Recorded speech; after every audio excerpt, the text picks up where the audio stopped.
अस्सलामुअलैकुम नाज़रीन, मैं हूँ वजिया ज़ुबैर। नाज़रीन, कुछ दिन पहले मैंने एक वीडियो बनाई थी जिसमें मैंने बताया था कि माँ गिल्ट में चली जाती हैं तो उन्हें गिल्ट में नहीं जाना चाहिए। अच्छा, जो मैंने वो वीडियो बनाई थी उसमें गिल्ट को बिल्कुल अलग तरीके से बताया गया था कि माँ गिल्ट में क्यों जा रही हैं, क्योंकि बच्चे उन्हें एहसास दिला रहे होते हैं कि आप अच्छी माँ नहीं हैं, आप हमारा ख्याल नहीं रख रही हैं, आप हमारी बात नहीं मानती हैं। ये गिल्ट माँ को होता है कि मैं शायद अच्छी माँ नहीं हूँ। लेकिन दूसरा गिल्ट, जिसके बारे में मेरे पास बहुत कॉल्स आने लगी हैं कि आपने वीडियो बनाई थी ये गिल्ट में जाती हैं माएँ, तो हम बहुत गिल्ट में जा रहे हैं। हम गिल्ट में क्यों जा रहे हैं कि बच्चे ने कोई शरारत की और बच्चे को बुरी तरह से पीट दिया, और बच्चे को मारने के बाद अब ये गिल्ट हो रहा है कि बच्चा छोटा है, उसको हमने मारा, इतनी बुरी तरह मारा, तो उसकी पर्सनैलिटी ख़राब हो रही है, उसका कॉन्फिडेंस कम हो रहा है सिर्फ हमारे मारने की वजह से। तो इसकी वजह से हम बहुत गिल्ट में हैं। तो ये बताएं कि ये गिल्ट कैसे ख़त्म हो कि हम बच्चे को मारें और गिल्ट भी ना हो। तो देखें, पहली बात तो ये कि वो गिल्ट बिल्कुल अलग था, ये गिल्ट बिल्कुल अलग है। वो बच्चा आपको एहसास दिला रहा था, यहाँ आपको ख़ुद अंदाज़ा हो रहा है कि आप गलत कर रही हैं बच्चे को मार कर। अच्छा, इसमें सबसे हैरत की बात यह है कि जब माँ बच्चों को मार रही होती है उन्हें ये भी मालूम होता है कि हमारे मारने का नुकसान क्या है। यानी हम बच्चे को मार रहे हैं तो बच्चे की पर्सनैलिटी भी ख़राब हो रही है, कॉन्फिडेंस बिल्कुल ख़त्म हो रहा है, डरा सहमा बच्चा बन रहा है वो। और सबसे बढ़ के नुकसान क्या हो रहा है कि बच्चे की मार भी लग रही है, बच्चा बात भी नहीं मान रहा आपकी। और इस गिल्ट का कोई फ़ायदा इसलिए भी नहीं है कि आज तो आपको गिल्ट हो रहा है मारने के बाद, लेकिन आप यकीन करें 2 दिन बाद आप फिर बच्चे को बुरी तरह से मारेंगी, फिर गिल्ट होगा वैसे ही आपको, और बच्चा आपकी बात भी नहीं मानेगा। तो क्यों ना कुछ ऐसे काम किए जाएं कि बच्चे को आप मारें भी नहीं और बच्चा आपकी बात भी माने। असल में माएँ खुद कह रही होती हैं कि जब मैं उनको ये बात कहती हूँ देखिए मारना बच्चे को सही नहीं है, ये नुकसानात हैं, ये चीज़ें हैं, तो माएँ कहती हैं कि क्या करें, ख़ुद पे कंट्रोल नहीं है, गुस्सा कंट्रोल ही नहीं होता है। जब तक बच्चे को मार नहीं लेती हूँ सुकून नहीं मिलता है। तो मैं अपने ऊपर मेरा कंट्रोल नहीं है, बहुत सोचती हूँ, बहुत पक्का इरादा करती हूँ कि अब नहीं मारूँगी, बहुत छोटा बच्चा है। छोटे से मुराद बाज़ बच्चे 1.5 साल, 1 साल, 2 साल के भी होते हैं। इतने छोटे बच्चों की माएँ भी उनको मार रही होती हैं, लेकिन कहना उनका क्या होता है कि बच्चा तंग इतना करता है कि हमसे बर्दाश्त नहीं होता। तो देखें, जब आपसे बर्दाश्त नहीं हो रहा, आपसे कंट्रोल नहीं हो रहा, आप माँ हैं, तो बच्चा कैसे कंट्रोल कर लेगा शरारतें ना करने पे, कि वो शरारतें नहीं करे, वो बैठ जाए कोने पे, वो तंग ना करे आपको, सुकून से बैठ जाए, उसके अंदर ये कंट्रोल कैसे आएगा। अच्छा, आपके अंदर कंट्रोल क्यों नहीं आ रहा है?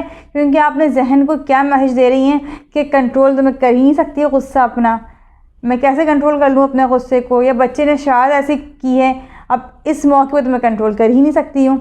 जब आप जहन को ये मैसेज पहुँचाएंगी कि आप कंट्रोल नहीं कर सकती हैं, तो जहन भी आपका ये कहेगा कि हाँ वाकई में आप कंट्रोल नहीं कर सकती हैं।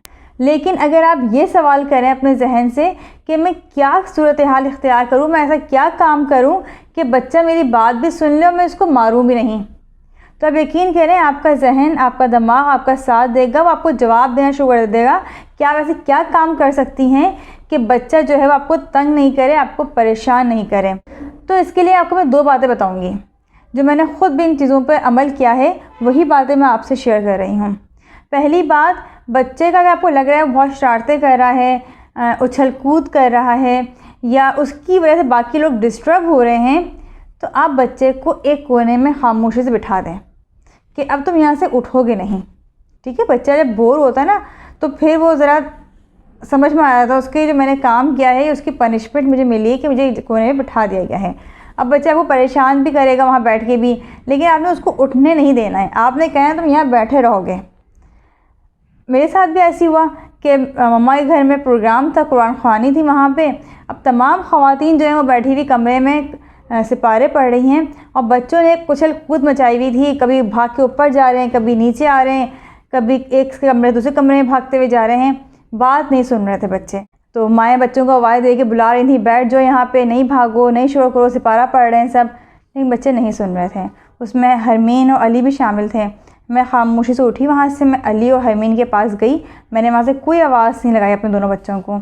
मैंने अली और हरमीन से कहा कि आके यहाँ खामोशी से बैठ जाओ और यहाँ से उठना नहीं उस वक्त तक जब तक मैं अपना सिपारा मुकम्मल ना कर लूँ। अब तमाम ख़वातीन हैरान होकर देख रही थी मुझे, और उन्हें अंदाज़ा था कि बच्चे तो बच्चे, थोड़ी देर बच्चे उठ जाएंगे ये, लेकिन ऐसा नहीं हुआ। मैंने अली और हरमीन को तस्बीह दे दी, मैंने कहा यहाँ से बिल्कुल नहीं उठेंगे आप लोग, इस तस्बीह पे कलमा पढ़ें, दुरूद शरीफ पढ़ें, कुछ भी पढ़ें, लेकिन यहाँ से नहीं उठेंगे आप लोग। आप यकीन करें, जब तक मैं अपना सिपारा मुकम्मल नहीं कर लिया और दोनों बच्चे वहाँ से नहीं उठे। तो ये क्यों हुआ, क्यों मेरे बच्चे बैठे रहे? उसकी वजह क्या है? उसकी वजह यह है कि जो मैं आपको पॉइंट नंबर 2 बताऊँगी, मैंने उस पर अमल किया है। पॉइंट नंबर 2 क्या है? पॉइंट नंबर 2 ये है कि अगर बच्चे आपकी बात नहीं सुनते हैं तो उनकी ज़िंदगी से एंटरटेनमेंट को निकाल दीजिए। यानी आप जैसे मेरे बच्चे हैं, उन्हें पता है कि अगर उन्होंने होमवर्क नहीं किया तो वो पार्क नहीं जाएंगे, अगर उन्होंने अपना रूम साफ़ नहीं किया तो उन्हें ये चीज़ नहीं मिलेगी। यानी बच्चों की लाइफ में जितनी भी एंटरटेनमेंट है, चाहे वो टीवी की सूरत में हो, मोबाइल की सूरत में हो, वो खेलने की सूरत में हो, आप वो उनकी लाइफ से निकाल दीजिए कुछ अरसे के लिए। यानी एक दिन बच्चे ने बात नहीं सुनी है, उस दिन अब आपने उनको ना खेलने देना है, ना आपने उनको मोबाइल देना है। ज़्यादा तंग किया है बच्चे ने, आपने उसकी पॉकेट मनी अगर आप देते हैं तो पॉकेट मनी में से कुछ अमाउंट जो है वो आप माइनस कर देंगे। बेटा आपको ये अमाउंट नहीं मिलेगा, आपको ये अमाउंट मिलेगा माइनस होके, आपने ये शरारत की थी ना, इसलिए आपके पैसे जो है उसमें से कट गए हैं। इस तरह से आप काम करना शुरू करें। बच्चों को एहसास होगा इस बात का कि हमारी लाइफ में एंटरटेनमेंट हमारे पेरेंट्स की वजह से है। अगर हमने उनकी बात नहीं मानी तो वो भी हमारी एंटरटेनमेंट कम कर देंगे। बच्चे ने होमवर्क नहीं किया, आपने सिंपल तरीके से उसको आपने चीख-पुकार करना है, मारना पीटना है, क्या होगा इससे? बच्चा फिर भी कहाँ बैठता है पढ़ने के लिए? थोड़ा पढ़ेगा, 2 दिन बाद फिर वही प्रॉब्लम आ जाएगी, फिर आपका वही रवैया होगा।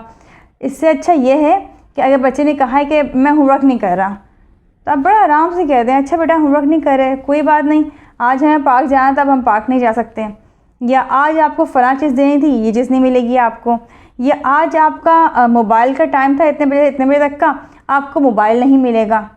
यानी बच्चों को इस बात का एहसास हो कि मैं ये काम नहीं करूँगा तो मुझे ये चीज़ें नहीं मिलेंगी जो मैं लेना चाहता हूँ। पॉइंट नंबर 2 पे अमल करेंगे आप लोग तो आप यकीन करें बाकी चीज़ें सेट होना शुरू हो जाएंगी बच्चों की। वो आपकी बात भी सुनेंगे, एक आवाज़ पे आपके पास भी आएंगे, आप जहाँ बिठाएंगे वहाँ बैठ भी जाएंगे। इन बातों पर अमल करने से बच्चों को मारना पीटना चीख पुकार करना आपका काफ़ी हद तक कम हो जाएगा। और इसमें एक बात और जहन में रखिएगा कि परेशान नहीं होना है। अगर आप परेशान हुई कि बच्चा तो मेरी बात ही नहीं सुन रहा, बच्चा तो ये कर रहा है, बच्चा इस तरह कर रहा है, आप अगर परेशान होंगे बच्चा आपको और परेशान करेगा। परेशान नहीं होना है। जो टिप नंबर 2 है कि बच्चे को जो है एंटरटेनमेंट से दूर कर देना है, आपने बस इस पर अमल करना है। बच्चे को मार पीट के बगैर किस तरह से पनिश किया जाता है यही बहुत ज़रूरी है जानना, क्योंकि बाद दफ़ा इतना गुस्सा आ रहा होता है, बच्चे बात नहीं सुन रहे होते हैं तो दिल चाहता है कि पीट दो, लेकिन पीटना नहीं है। तो पीटने के बजाय हम क्या कर सकते हैं, बहुत जल्द हम इस पर वीडियो बनाएंगे कि वो कौन से पॉजिटिव तरीके हैं जिससे आप बच्चों को पनिश कर सकते हैं। बहुत जल्द आप वो वीडियो भी देखेंगे हमारी। और इस वीडियो पे हमने 2 बातें बताई हैं, अगर इन पे भी आप अमल करेंगे तो बहुत हद तक आपका ये प्रॉब्लम सॉल्व हो जाएगा कि बच्चे बात नहीं सुनते हैं तो क्या करें। उम्मीद है आज की वीडियो पसंद आई होगी आपको। बहुत बहुत शुक्रिया। अल्लाह हाफ़िज़।